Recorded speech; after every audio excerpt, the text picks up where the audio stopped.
Olá, meu nome é Ney Hermann, muito obrigado por permitir que eu entre em sua casa neste momento. Está começando mais uma edição do programa Opinião aqui na TV Vila Velha, cada vez mais a TV que a nossa gente vê. Hoje nós vamos conversar sobre a Proclamação da República. Comigo no estúdio está o professor de História, Felipe Soares. Professor, obrigado pela sua presença hoje aqui.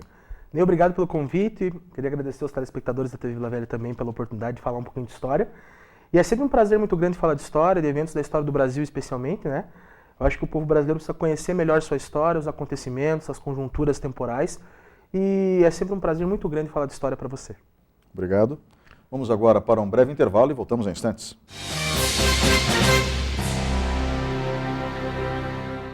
Programa Opinião. Apoio. Supermercados Tozeto, bem mais que um supermercado. Angeli Day, onde os anjos de Deus se encontram. Maxi Clean, o melhor atendimento para o seu bichinho de estimação.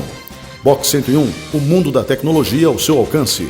E Armazene Baggio, guarde o que você quiser aqui. Olá, estamos de volta com o programa Opinião. O tema de hoje é Proclamação da República. Comigo no estúdio está o professor de História com mestrado na área, Felipe Soares, que, diga-se de passagem, também é dono de um canal no YouTube que fala sobre história, o Historiô.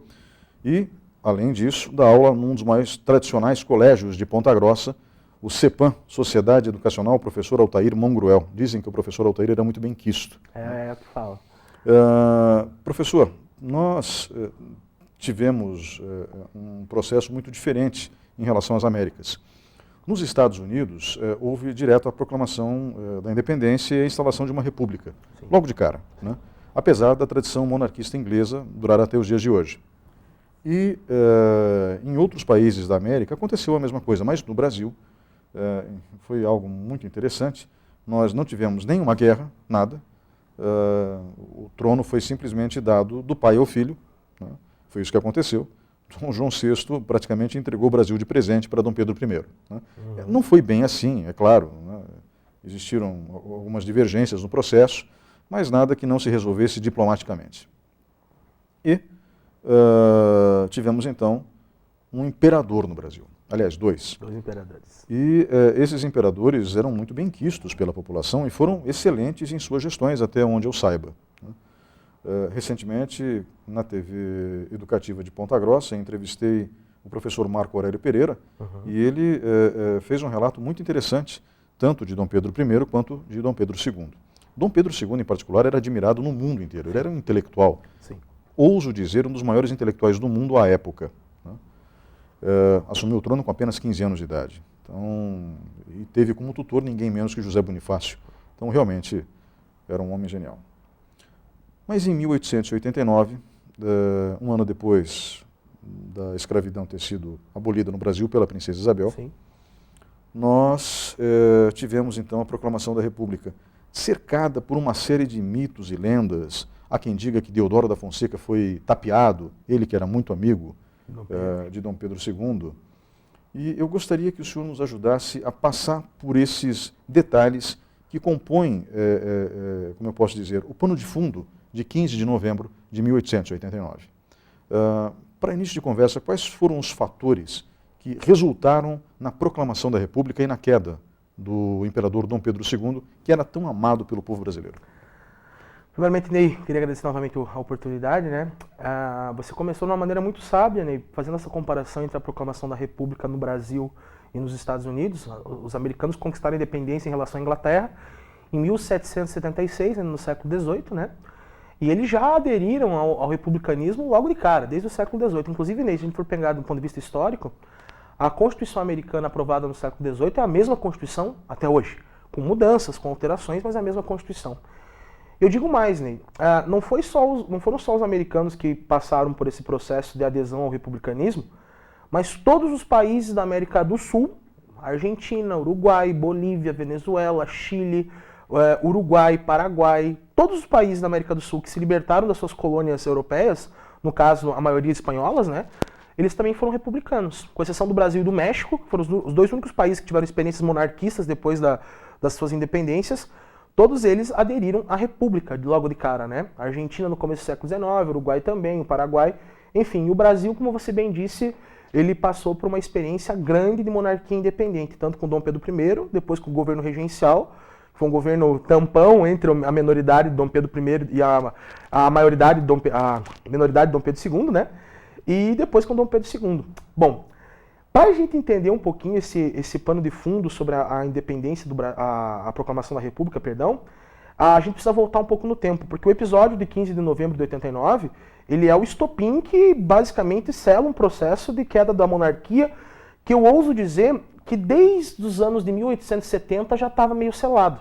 Né? Os historiadores hoje em dia, e a historiografia mais atualizada, elas identificam episódios assim que culminaram com a decadência de Dom Pedro II, e eu digo que é uma decadência muito mais política do que moral, porque Dom Pedro II, como você bem disse, era um grande intelectual, teve uma aceitação e um círculo de conversas muito grandes no mundo por diplomatas, imperadores e governantes no mundo. Só que a monarquia brasileira ela começa a dar sinais de declínio desde 1870. E eu vou citar um episódio, Ney, que eu acho que é um episódio fundamental para entender a proclamação da República, a Guerra do Paraguai. A Guerra do Paraguai foi travada de 64 até 70, a Tríplice Aliança composta por Brasil, Argentina e Uruguai, contra o Paraguai de Solano Lopes, né?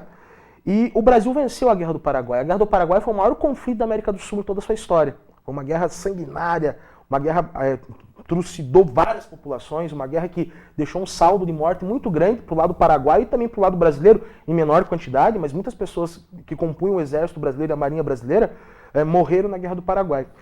E mesmo o Brasil vencendo essa guerra, que é uma guerra histórica na nossa conjuntura, na nossa identidade nacional, a Guerra do Paraguai ela significa um marco do declínio da monarquia. Por quê? Porque foi na Guerra do Paraguai que as Forças Armadas do Brasil passaram a ocupar um papel de protagonismo na política brasileira. Ou, pelo menos, passaram a exigir esse papel de protagonismo. É engraçado isso, Ney. Porque a gente olha o Exército hoje, e o Exército tem uma grande atuação na política brasileira no século XX, né?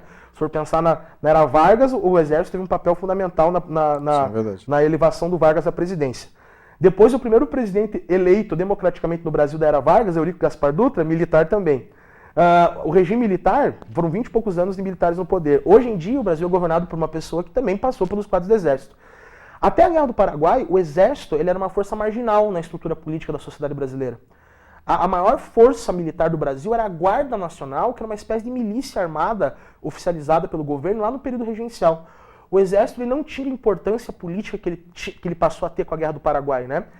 E quando as Forças Armadas do Brasil, o Exército e a Marinha, vencem a Guerra do Paraguai e conseguem submeter o Paraguai à força do Império Brasileiro, com a morte de Solano Lopes, que era o presidente do Paraguai, o Exército volta para o Rio de Janeiro, o Exército volta para a sociedade brasileira, dizendo assim, Dom Pedro, nós vencemos a guerra. Nós vencemos a guerra pelo Brasil. Nós lutamos pelo Brasil. Existe uma série de conjunturas, acho que fica como sugestão um programa sobre a Guerra do Paraguai, mas o Exército passa a reivindicar melhores condições de trabalho, melhores remunerações do soldo, e muito da estrutura militar brasileira, desde os grandes generais até os soldados mais rasos, passam de alguma forma a fazer uma oposição ao governo de Dom Pedro II. Né? E eu não digo que Dom Pedro II não era sensível às questões do Exército. Dom Pedro II foi um imperador, querendo ou não, muito sensível a todas as questões brasileiras. Um imperador que tinha uma visão muito importante, muito generalista e muito interessante da história e da composição social do Brasil. Só que a partir da Guerra do Paraguai, a hierarquia castrense, que é justamente a hierarquia que organiza o Exército, e tinha em Dom Pedro II com uma força fundamental, porque ele era o chefe do Estado brasileiro, ele era o imperador do Brasil, esse fato da guerra ter sido vencida pelos militares, os militares exigiam melhores soldos e melhores condições de trabalho, significa de alguma forma uma oposição a Dom Pedro. Se a gente for pensar do ponto de vista histórico, né, quem que proclama a República no Brasil? A gente vai falar um pouquinho mais sobre isso mais pra frente, mas quem proclama a República são os militares. Os dois primeiros presidentes do Brasil foram militares, Deodoro da Fonseca e depois Floriano Peixoto. O que isso indica pra gente? Que desde a Guerra do Paraguai, muito antes da proclamação, já se tinha esse interesse militar, talvez não explícito em derrubar Dom Pedro, mas de alguma forma em fazer uma certa oposição a ele, exigindo mais participação política. Vou até contar um caso para você. Tinha um militar brasileiro conhecido como Sena Madureira, nos anos 70 e 80, que ele chegou a afirmar, inclusive, depois da Guerra do Paraguai, que qualquer ordem vinda de Dom Pedro era ilegítima perante o Exército, porque Dom Pedro não tinha a capacidade e a autoridade de falar para o Exército, porque ele não lutou na Guerra do Paraguai. Então a gente percebe esse aumento da força política militar na sociedade brasileira já no final do século XIX, né? Outra coisa que você citou, Ney, e fica à vontade para você quiser fazer alguma interrupção, alguma coisa, é a escravidão. A escravidão no Brasil tornou-se um fardo para Dom Pedro. Por quê? O Brasil foi o último país do mundo a abolir a escravidão negra africana, né, que foi uma base da nossa história. Só que nessa segunda metade do século XIX, a escravidão ela passou a ser um fardo para Dom Pedro, porque muitos setores da sociedade brasileira já pensavam em abolir a escravidão. Inclusive não só do Brasil, outros países. A Inglaterra, grande potência da Revolução Industrial, a todo momento meio que implorava ao Brasil, acabe com a escravidão, porque estava interessado em mercado consumidor. Por que eu falo que a escravidão tornou-se um fardo para Dom Pedro? Porque Dom Pedro se viu numa sinuca de bico de dois grandes discursos, né? De um lado, os fazendeiros de São Paulo e a elite agrária brasileira que tinha na mão de obra escrava a principal força de trabalho. Então, se Dom Pedro acabasse com a escravidão de uma hora para outra no século XIX, ele perdia todo o apoio da elite brasileira, que era escravocrata. O Laurentino Gomes, grande jornalista, e escreve muito sobre história, fez uma trilogia fantástica sobre o período da transferência da corte e tal. O Laurentino Gomes tem uma frase que eu adoro, que ele fala assim: o Brasil, durante o período colonial e imperial, o Brasil foi um país viciado em escravidão. Então, se Dom Pedro acabasse com a escravidão de uma hora para outra, Dom Pedro II acabasse com a escravidão, ele perderia apoio das elites agrárias escravocratas. Ao mesmo tempo que vários setores, como intelectuais, jornalistas, escritores, políticos brasileiros, também pensavam que era necessário acabar com a escravidão para modernizar o Brasil numa sociedade capitalista industrial. Então, Dom Pedro ficou sempre nesse limiar, né? Acaba ou não acaba com a escravidão? E se você for pegar no século XIX, a quantidade de leis que foram aprovadas para tentar acabar com a escravidão sem acabar, né? Lei Eusébio de Queiroz, 1850, acabou com o tráfico negreiro. Lei do Ventre Livre, 1871, acabou que todas as crianças acima de 8 anos, que tivessem essa idade completada a partir da data de promulgação, elas seriam consideradas livres. Lei de Sexagenários, 1885, que dizia que todo escravo acima de 60 anos deveria ter sua liberdade, né? Repara que essa quantidade de leis aprovadas que tentavam modificar um pouco a estrutura escravocrata no Brasil, mas elas não modificavam de verdade. A lei de sexagenários é uma piada, né? Em 1885, quando ela foi aprovada, decretava que um escravo que tivesse mais de 60 anos fosse liberto, mas eu pergunto, que escravo chegava a essa idade, né? Então, para Dom Pedro foi uma questão muito complicada essas leis escravocratas. E em 1888, a princesa Isabel, sua filha, que era a princesa regente do Brasil naquele momento, né? Dom Pedro tinha, não era ele que estava governando, era ela que assinava os documentos, por uma série de motivos. A princesa Isabel acabou com a escravidão com a Lei Áurea, assinada em 13 de maio de 88. Quando a escravidão acabou no Brasil, vários setores da sociedade brasileira que eram escravocratas passaram a ser republicanos. Não por uma questão ideológica de pensamento, mas por uma questão de fazer oposição a Dom Pedro. Então a gente começa a analisar, né? Os militares querendo poder, a escravidão tornando-se um fardo para ele. E teve mais uma questão, né, que é até quase inacreditável. No século XIX, o Papa da época, ele bolou uma bula papal, né, um documento papal, expulsando e excomungando todos os maçons da Igreja Católica. Dom Pedro II, assim como Dom Pedro I, assim como Tiradentes, assim como vários personagens da história do Brasil, era maçom, né? E muita gente falou, e agora, o que vale no Brasil? É a ordem de Dom Pedro ou é a ordem do Papa? A Igreja Católica, com muita força no mundo e no Brasil inteiro, né? Começou uma disputa. Então, muito da propaganda que foi feita também, Dom Pedro é maçom, e agora? Quem que manda mais no Brasil, é ele ou o Papa? Então você consegue analisar que antes do dia 15 de novembro, mais do que simplesmente a deposição de Dom Pedro e de todo o ministério que fazia parte do governo brasileiro, a gente começa a analisar que a proclamação da República ela é obra e resultado direto de toda uma transformação da sociedade por conta da escravidão, do final da escravidão, por conta da ascensão dos militares, por conta também de um novo sentimento no Brasil que era necessário modernizar a política brasileira com um sistema republicano. Então, eu digo assim para os alunos sempre, né, e para todos que gostam de discutir história. O dia 15 de novembro, quando os militares, de maneira... Essa é uma palavra que dá uma polêmica muito grande, né? Foi um golpe de Estado, foi uma tomada de poder, uma revolução. Né? Foi um golpe de Estado. Foi um golpe de Estado, foi um golpe militar, né? Os militares, liderados por Marechal Deodoro da Fonseca, na madrugada do dia 14 para o dia 15, né? Organizaram uma quartelada, que nada mais foi basicamente uma quartelada, exigindo uma troca de governo e uma proclamação da República. E aí tem uma série de lendas e mistérios, né? Como você disse, Marechal Deodoro da Fonseca, que não era republicano, o Brasil é um país muito excêntrico nisso, né? A nossa independência foi feita por um português, Dom Pedro I. E a nossa república foi feita por um monarquista, que era o Marechal Deodoro. Inclusive nos círculos sociais de discussão da época diziam assim, né? Que toda vez que os militares mais exaltados, como o tenente-coronel Benjamin Constant, os militares que aderiram mais a essa ideia republicana, perguntavam para o Deodoro, e aí, vamos encampar o movimento? Não foi encampar o movimento. O Dom Pedro II é meu amigo, devia favores a Marechal, eles eram companheiros, né? E dizem que na madrugada para o dia 14 para o dia 15 de novembro, o Marechal Deodoro encampou um movimento, estava bastante doente, inclusive, já quase no final da sua vida, o Marechal Deodoro da Fonseca passava uma série de doenças, né? E ele encampou um movimento e, segundo diz a história oficial, liderou uma quartelada na Praça da Aclamação, no Rio de Janeiro, onde vários militares saíram às ruas cariocas para depor o ministério, que era o chefe dos gabinetes de Dom Pedro. Não era para depor Dom Pedro, era para depor o chefe dos gabinetes e ministérios, que era o Visconde de Ouro Preto. E começou aquela confusão, assim, para sair a monarquia, viva a república e tal. E no meio daquela confusão foi proclamada a república. Há historiadores, Ney, que dizem que o Marechal Deodoro da Fonseca não chegou a falar proclamação da república, alguma coisa nesse sentido. Que foi uma coisa meio que turva, né? E isso é uma coisa muito difícil, porque como hoje em dia é até engraçado, né? Hoje em dia qualquer coisa que você fala, ainda mais autoridade, sempre vai ter alguém gravando, alguém com celular, alguma coisa assim, né? E dizem que talvez o Marechal não teria proclamado ele a república, mas ele fez parte do movimento que gerou essa proclamação, né, Ney? Agora, ele só aceitou fazer isso porque ele tinha uma rusga com o Visconde de Ouro Preto, era Exato, isso? exato. Inclusive, tem historiadores que defendem que o objetivo do Marechal Deodoro da Fonseca não era tirar Dom Pedro II do poder, porque ele era amigo de Dom Pedro. Era para tirar o Visconde de Ouro Preto, que era chefe dos ministérios e gabinetes de Dom Pedro. É engraçado você perceber isso, né, Ney, porque o grande imperador do Brasil e o grande chefe do poder executivo era Dom Pedro. Só que do ponto de vista político, quem ajudava a governar era o chefe dos gabinetes, né?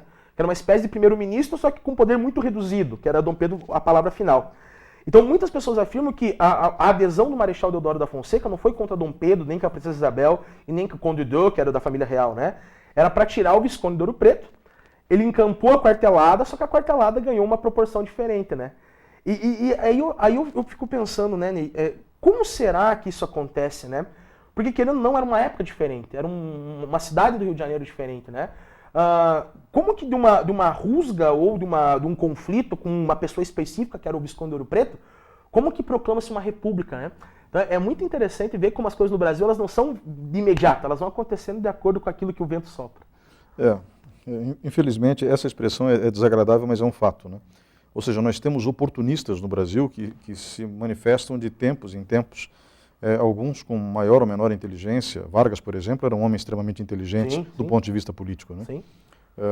Que conseguiu, com seus relacionamentos e suas sacadas políticas, chegar à presidência da República sem passar pelo voto direto, né? Até onde eu saiba. Sim. Mas, em relação, ou seja, sim, pelo menos vencer no voto direto. A questão que foi abordada agora em relação aos republicanos, existia durante o Império Brasileiro um partido republicano oficial e constituído ou não? Eles eram ilegais? Essa é uma boa pergunta, Ney. Em 1872 foi fundado em São Paulo um dos primeiros partidos republicanos do Brasil, que é o Partido Republicano Paulista, o PRP. Só que o PRP, ele não começou com um partido político oficializado tal como nós temos hoje, né? Partidos com siglas e com legendas e toda essa questão eleitoral. O Partido Republicano Paulista ele cresceu em São Paulo justamente na perspectiva de oposição a Dom Pedro por conta da escravidão. Cafeicultores de São Paulo, pensando numa modernização do Brasil. E é engraçado você pensar que o Brasil é um país continental onde as elites locais elas sempre estão disputando poder. E a história do Brasil mostra isso pra gente, que elites locais de São Paulo, do Nordeste, do Rio de Janeiro, do Rio Grande, estão sempre numa dinâmica de poder, né?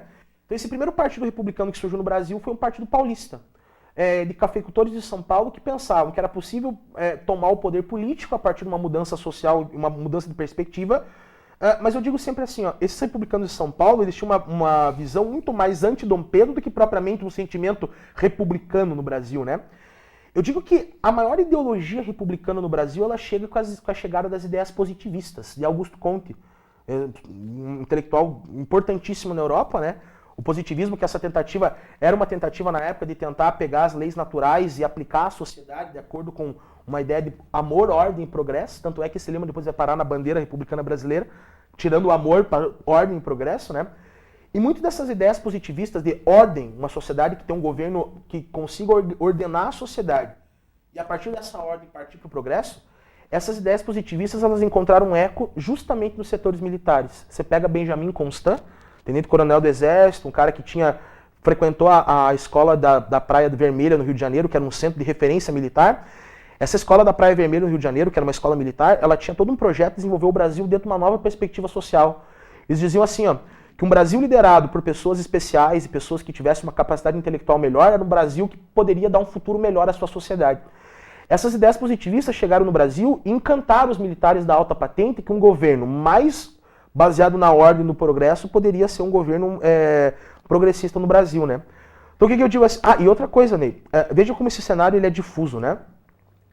Além dos militares e positivistas, além dos republicanos de São Paulo, que eram muito mais anti-Dom Pedro, existia um setor muito minoritário no Rio de Janeiro que se inspirava, veja só, na Revolução Francesa para fazer uma república no Brasil. Isso é uma coisa quase desconhecida na história. José Murilo de Carvalho, no livro Formação das Almas, ele diz que um pequeno setor de intelectuais, estudantes de direito, poetas, jornalistas do Rio de Janeiro, eles também propagavam ideias republicanas, só que daí de maneira muito mais radical, inspirados nos jacobinos da Revolução Francesa.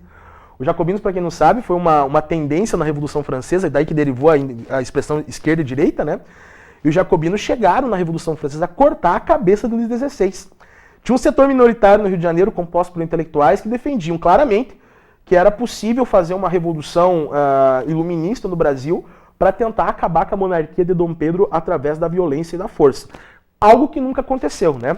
Então o que eu digo assim, esses setores republicanos, eles encontraram eco primeiro nos fazendeiros paulistas, que queriam uma adesão desse poder maior, queriam mudar um pouco o eixo político do Brasil para que esses fazendeiros pudessem, eles já eram a força econômica mais importante do Império, o café durante o Império foi a principal força motriz do PIB do Brasil, né? A produção de café, tanto no Vale do Paraíba quanto no Oeste Paulista. Então esses fazendeiros de São Paulo já queriam mostrar um pouco de poder político, por isso fundaram o Partido Republicano. Só que eu acho que mais decisivo do que os próprios cafeicultores de São Paulo foram as chegadas das ideias positivistas. Essas ideias do Augusto Conte que encontraram eco nos militares do Brasil, tanto é que inspiraram ele a fazer a quartelada e o golpe de 89, que culminou na queda da monarquia e o início do regime republicano, né? Mas é engraçado, né, Ney? Porque veja, a gente está falando de setores bem abastados da sociedade. Cafeicultores, militares, intelectuais. Perceba como no Brasil as ideias e as transformações elas passam longe do povo, né? Novamente, fazendo uma comparação, a independência do Brasil proposta por um português, que era Dom Pedro I, não teve participação do povo, né? Não teve essa participação das massas populares, de escravos, pobres, não teve. E a proclamação da República também não tem. Porque, inclusive, tem um jornalista, o Aristides Lobo, que era uma figura importante republicana no Rio de Janeiro, ele fala assim, que no dia 15 de novembro, quando os militares saíram às ruas para derrubar o Visconde de Ouro Preto e depois transformou-se na proclamação da República, o Aristides Lobo tem um termo que eu adoro, que ele fala assim, o povo assistia aquilo bestializado. Né? O que é bestializado? O povo assistia aquilo sem entender o que acontecia. A mesma expressão, não o verbete, mas a mesma lógica, foi utilizada na independência, né? As pessoas não sabiam o que era a independência, não entendiam o que mudou do Brasil imperial, do Brasil colonial para o Brasil independente. Então, foi uma proclamação da República feita por intelectuais, por militares que assumiram esse protagonismo, mas sem a participação do povo. Eu acho que eu sempre gosto, eu adoro a história do Brasil, né? Eu sou fascinado pela história do Brasil, porque é a nossa história, né? Mas é uma constante no Brasil essa falta da participação do povo nos principais eventos, né? Isso é um fato. É um fato, né? Parece que o povo passa longe dessas transformações, que são transformações importantes, a transformação da monarquia para a república. O golpe de Estado de 1964, e não tem como não falar que não foi um golpe de Estado, porque não havia previsão constitucional no texto de 46, de 1946. Exato, a Constituição. A Constituição de 1946 não previa aquilo que aconteceu em 64, apesar do Congresso ter realmente empossado o presidente Humberto de Alencar Castelo Branco. Isso. Né? Então, houve o aval do Congresso, com apoio de grande parcela da comunidade, da população, mas não havia previsão constitucional. Então, por isso, se classifica como um golpe de Estado. Era para ter uma eleição no ano seguinte, 65, inclusive. Que não aconteceu. Não aconteceu. Né? Mas, enfim, o que aconteceu em 64 também não teve participação popular, porque, falo participação popular das massas como um todo, sim. Porque pesquisas divulgadas 20 anos depois demonstravam que Jango tinha uma aprovação superior a 60%. Então, e cá entre nós, dizer que um latifundiário era comunista é verdade. É mais fácil, eu costumo fazer essa brincadeira, né? É mais fácil o Papa Francisco incorporar um Exu numa missa de domingo, né, do que um latifundiário virar comunista. Nunca vai acontecer. Jango foi um grande fazendeiro do Rio Grande do Sul. Exatamente. Né? Ele não tinha, como eu posso dizer, embora ele tivesse carinho pelas causas sociais. Ele era mais trabalhista, né? Exatamente, do que comunista. Mas essa é uma outra história. Né? Em relação a Dom Pedro II e o Marechal Deodoro da Fonseca, podemos dizer então que os republicanos literalmente tapearam Deodoro da Fonseca. Sim, com toda certeza. Porque como ele era monarquista, né, ele englobou o movimento, e a presença dele era importante, porque ele era um grande chefe do exército brasileiro, né? Ele foi no bolo, como diz o Pontagrossi, foi no balaio, né? Pensando, e muito mobilizado pela essa rivalidade que ele tinha com o Visconde de Ouro Preto. Não, vou tirar o chefe dos ministérios. Só que daí o movimento aumentou e passou a ser uma proclamação da República, né?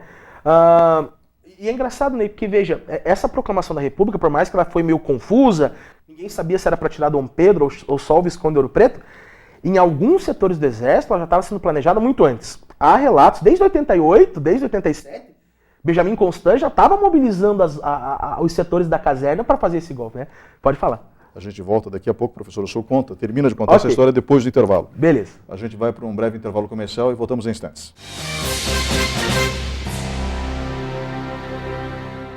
Programa Opinião. Apoio. Supermercados Tozeto, bem mais que um supermercado.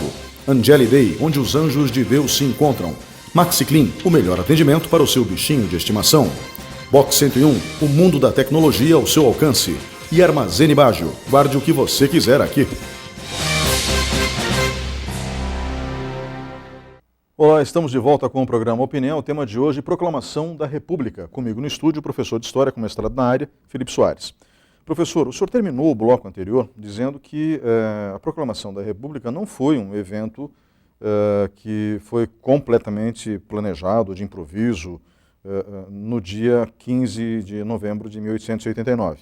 Na realidade, isso vinha se avolumando no horizonte do tempo a um período razoável, né? Ou seja, desde o fim da Guerra do Paraguai, em 1870, com a mobilização do Exército, apenas resumindo o bloco anterior, que queria maior participação dentro da estrutura política do Brasil, bem como por parte de alguns fazendeiros paulistas que também queriam maior participação dentro da estrutura de poder do Brasil. E ambos viram no ambiente republicano uma chance de conseguir isso e fazer oposição, assim, a Dom Pedro II. E o senhor terminou o bloco anterior dizendo que pelo menos 2 anos antes havia toda uma movimentação no intuito de derrubar Dom Pedro II. Sim. O senhor poderia concluir essa linha de raciocínio? Exato, Ney.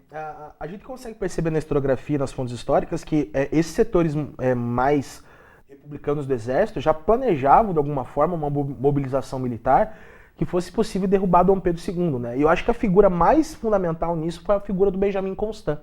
Benjamin Constant foi um grande tenente-coronel do Exército Brasileiro, foi um intelectual do século XIX, era um cara que estudou na Praia Vermelha, que foi a escola do Exército no Rio de Janeiro, aderiu às ideias positivistas do Augusto Comte, era um grande propagandista das ideias positivistas no Brasil, dizendo que apenas o amor, a ordem e o progresso poderiam levar a sociedade para o futuro e desenvolver um Brasil diferente, mais progressista, né?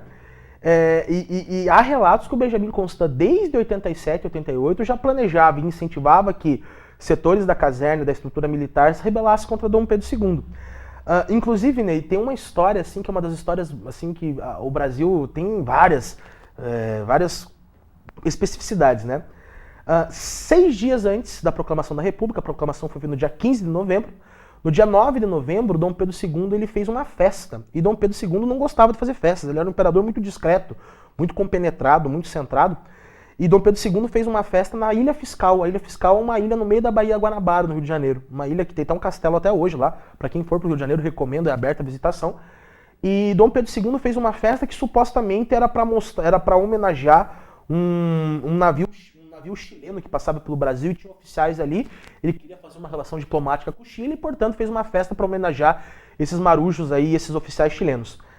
Alguns historiadores falam que essa festa de Dom Pedro também era para mostrar que o Império estava de pé. Que Dom Pedro sabia da conspiração do exército, sabia que existiam militares contra ele, querendo a saída dele, e ele fez uma grande festa, uma festa absurda, assim, até com um certo exagero, na Ilha Fiscal e convocou todos os políticos do Império para participarem dessa festa.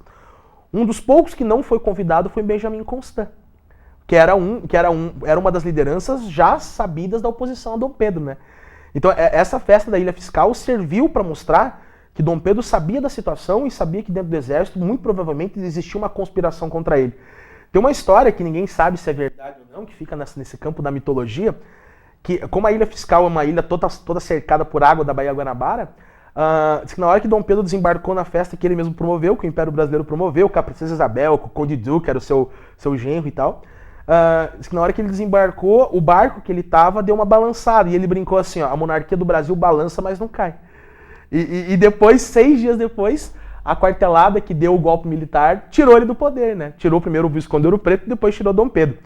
E é legal, Ney, muitas pessoas perguntam, né, tá, mas Dom Pedro perdeu o poder, o que aconteceu com ele? O governo provisório que foi instaurado depois da República, tendo o Marechal Deodoro da Fonseca como o primeiro presidente não eleito, mas provisório, eles exilaram a monarquia do Brasil. Eles exigiram a retirada da monarquia, que era a monarquia brasileira, eles expulsaram a família real do Brasil. Tanto é que Dom Pedro II e toda a família dele, a Princesa Isabel e o genro dele, a Conde Duque, eles vão para a França e para a Áustria. Lembrando um pouquinho das suas origens, né? Da Leopoldina, toda a família real portuguesa que também tinha laços austríacos. Então Dom Pedro foi expulso do Brasil e ele vai falecer de causas naturais em Paris. Ele não morre no Brasil, ele morre em Paris. Por quê? Porque ele foi exilado do Brasil. E deixo de dica, inclusive, para quem estiver nos assistindo e por acaso queira fazer um turismo histórico. Eu sempre gosto do turismo histórico, eu acho que o turismo tem essa questão comercial e tal, mas conhecer um pouco da história do Brasil é cabível para você encaixar suas férias e história, né?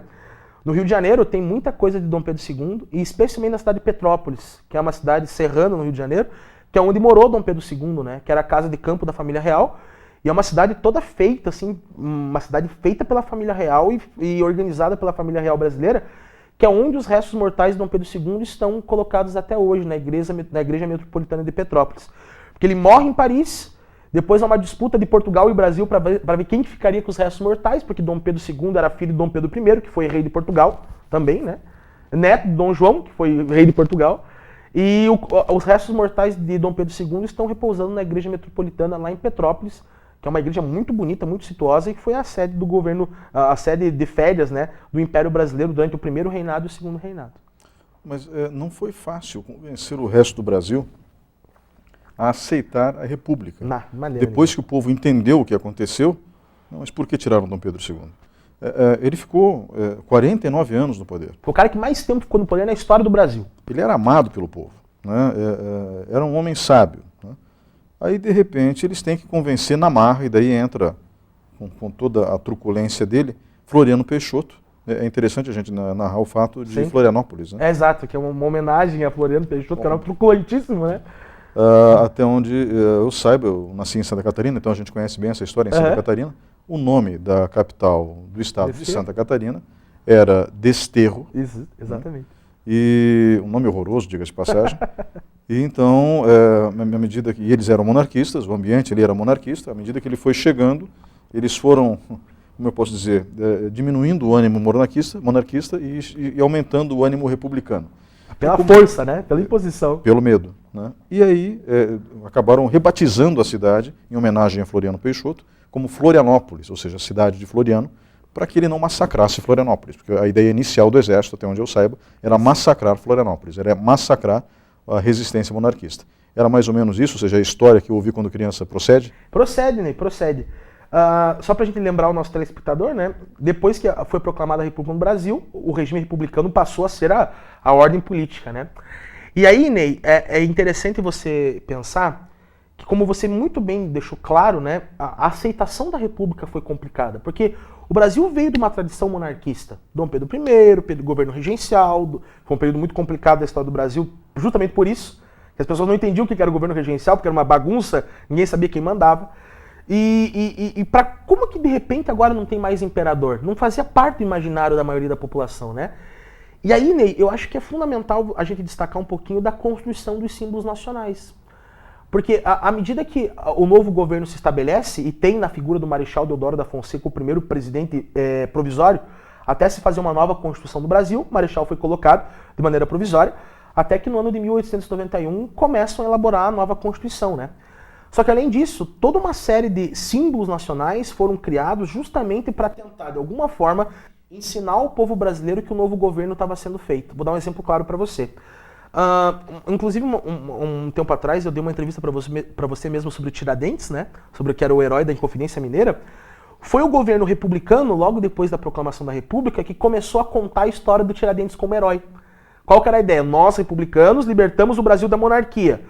Teve um sujeito lá no século XVIII que tentou separar o Brasil de Portugal com ideais de liberdade. Então, a estratégia do governo republicano foi recontar a história do Brasil para se legitimar no poder. Então, os símbolos nacionais, os heróis nacionais, um fato muito engraçado e muito interessante de como que o governo tentou, de certa forma, mostrar que era um poder legítimo e um governo legítimo, né, foi a reconstrução da bandeira nacional. Que muita gente tem essa ideia que a bandeira nacional, o verde, o amarelo, são as matas, o ouro, o ouro preto, né? E não tem nada a ver. A bandeira nacional, que até o século XIX, ela tinha mais ou menos a mesma composição que ela tem hoje. Porém, o meio dela era a cruz portuguesa e com o símbolo de café, que era o principal produto brasileiro.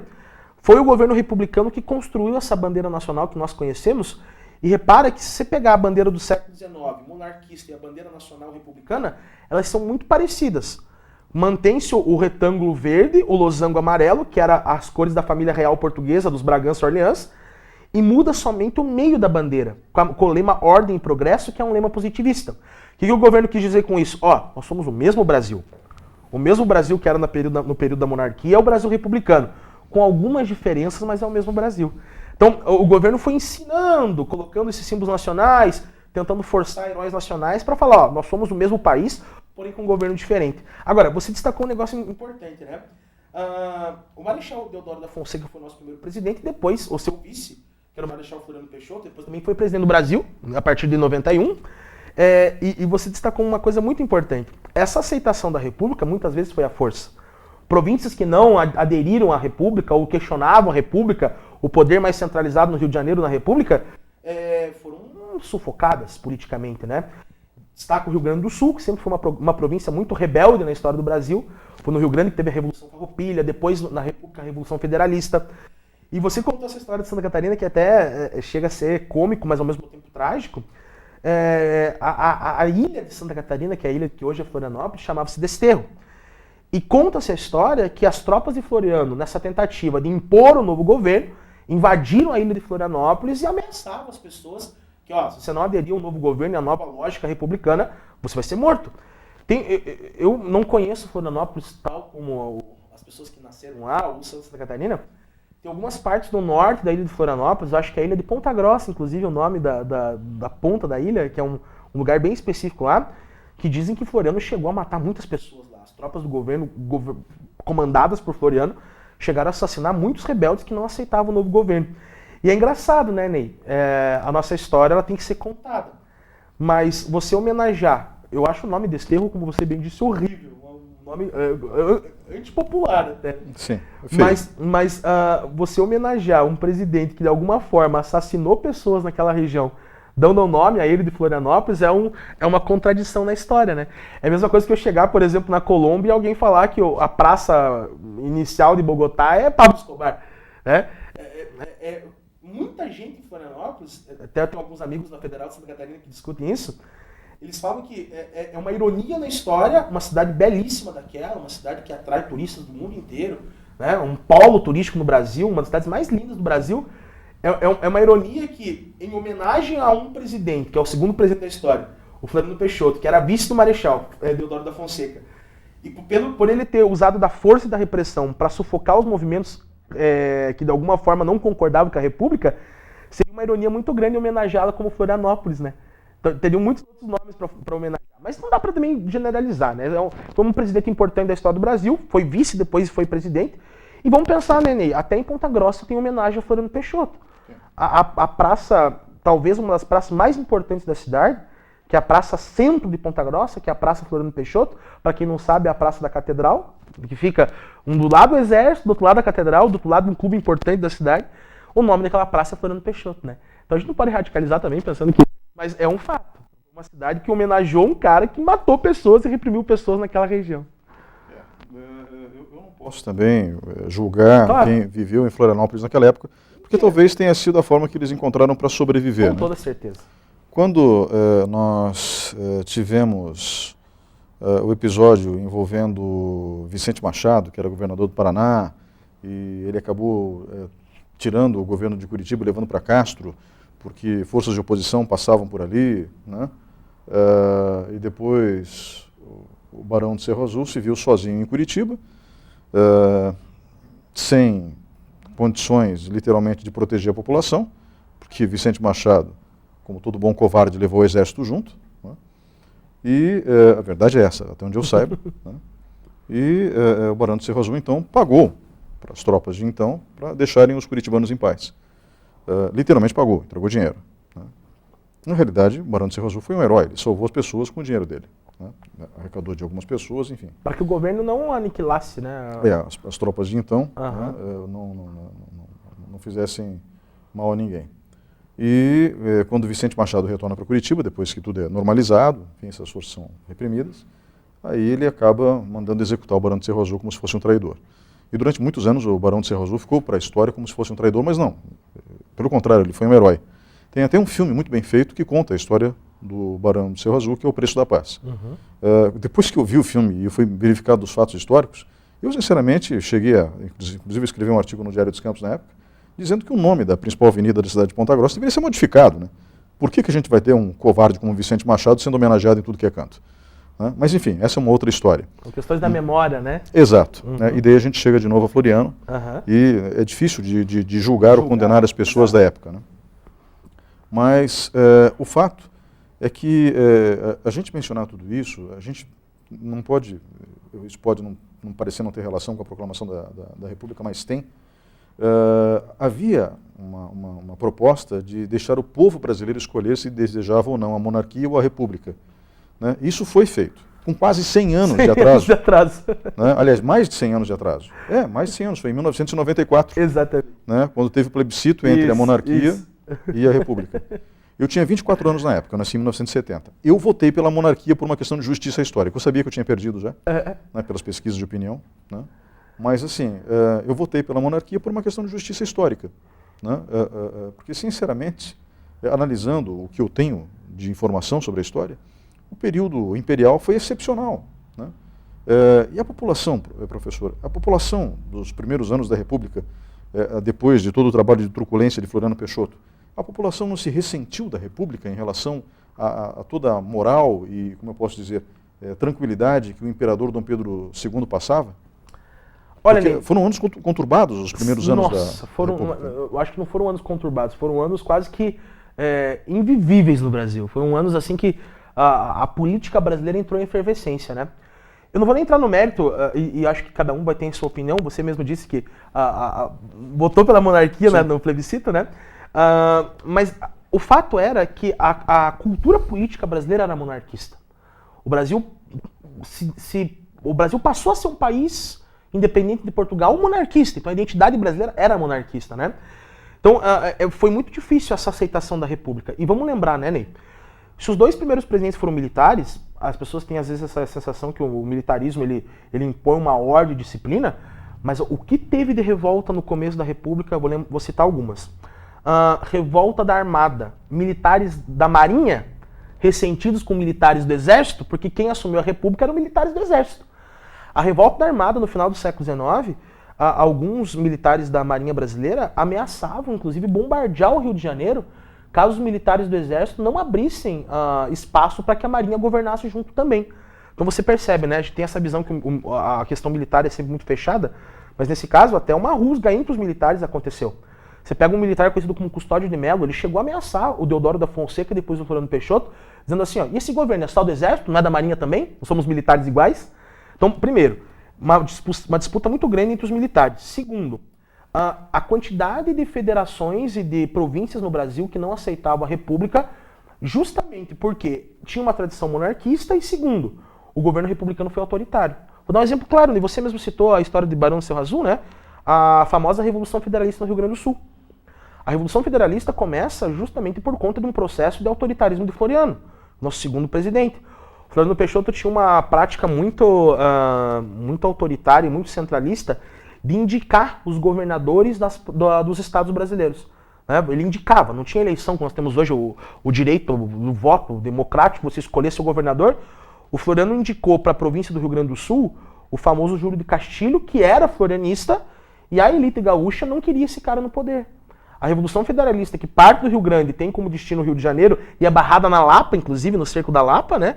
A Revolução Federalista é mais um exemplo que a República começa com insurgência, começa com disputa social, das províncias não aceitando o governo. E se você for parar para pensar, né, depois que os militares saem da presidência, que daí um outro setor assume a presidência do Brasil, que são os cafeicultores de São Paulo e Minas Gerais, naquela famosa política do café com leite disputada depois, a quantidade de conflito que tem no Brasil social é imensa. Só vou citar alguns aqui de cabeça. Revolta, indireta ou diretamente, mas que de alguma forma mostram que o Brasil estava pegando fogo. Revolta da vacina, tenentismo, contestado, canudos. Cara, o Brasil viveu períodos absurdamente complexos e muito conflituosos. Então eu digo assim, né, que muitas dessas insurgências foram resultados de um processo de não aceitação da monarquia, mas também da República, não aceitação da República, perdão, da deposição da monarquia, e muitos conflitos também foram resultados dessa maneira impositiva que a República veio no Brasil. E daí é inevitável, né? Se algo não é popular, é algo desconhecido, né? Como a República não foi feita, não foi organizada e construída por classes populares, era meio que óbvio que ia dar problema, porque as pessoas não se sentiam representadas na República. As pessoas não sentiam que aquele governo era delas, porque não era, porque não foi feita pela população do Brasil. Então você tem toda a razão em afirmar que essa não aceitação da República ela faz parte de todo o imaginário brasileiro que via na monarquia, eu não sei se é um governo melhor, mas um governo mais estável. Né? Exato. Será que nós somos republicanos depois de tanto tempo? Ou ainda temos alguma coisa no nosso DNA que é monarquista? Olha, Ney, eu acho que sou um republicano. Eu defendo a República de maneira muito taxativa. A palavra república, inclusive, remete à República Romana, do latim, quer dizer coisa pública, causa pública, né? E eu acredito que a causa pública é um fator importante de pensar a nossa sociedade enquanto país, né? Agora, vamos pensar um pouquinho, uma pergunta que ela provoca e ao mesmo tempo ela faz a gente abrir um pouco a nossa reflexão. Ser republicano é você saber que existem diferentes ideias, perspectivas na tua sociedade, diferentes pensamentos políticos, porque a República permite isso, né? Você pensar de maneira diferente. E daí eu fico pensando, será que o Brasil realmente ele é um país que é preparado para o pensar diferente?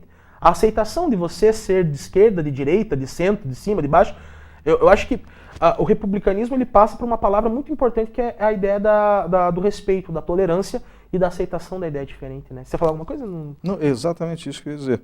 Com base nas tradições autoritárias e totalitárias e as experiências totalitárias, melhor dizendo, que nós tivemos ao longo da história do Brasil, com Vargas, por exemplo, sim, sim. Né? Ou durante o regime militar, por exemplo. Sim. Então, essas experiências totalitárias, elas, que entre nós também não foram tão agressivas, se a gente comparar com histórias de outros países, né? Mas que foram experiências totalitárias, de caráter totalitário, podemos colocar dessa forma, elas demonstram que nós temos mais de monarquistas do que de republicanos. Né? Talvez, sinceramente, no plebiscito de 1994 a população tenha errado, do ponto de vista comportamental. Né? Porque a República, em tese, quando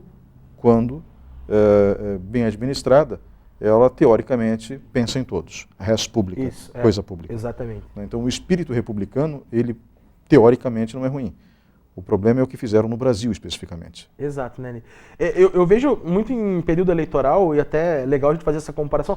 Eu acho que a história serve para isso, né? A história não é só para analisar o passado, a história serve para a gente fazer comparações e você entender um pouquinho daquilo que você é enquanto país, né?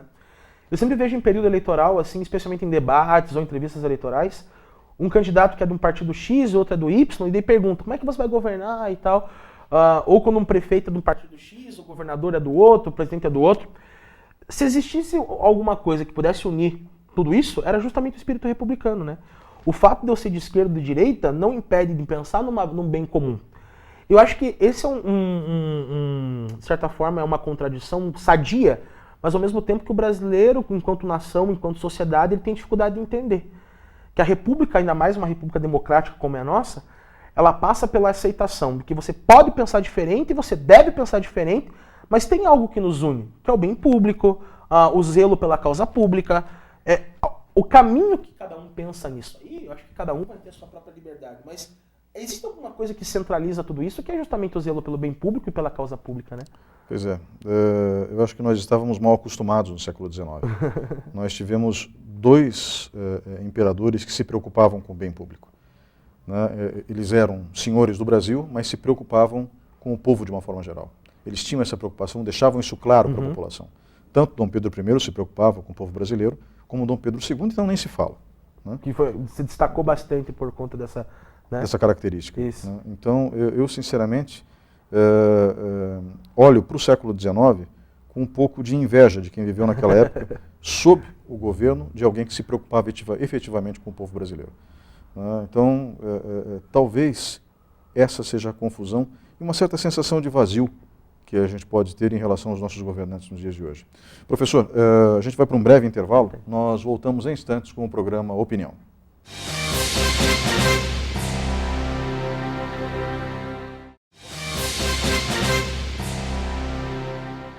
Olá, estamos de volta com o programa Opinião. O tema de hoje, Proclamação da República. Comigo no estúdio, o professor de História com mestrado na área, Felipe Soares, também professor do Colégio Cepão, dos mais tradicionais de Ponta Grossa, e ainda dono do canal de YouTube Historio, que é justamente um canal de YouTube especializado em História.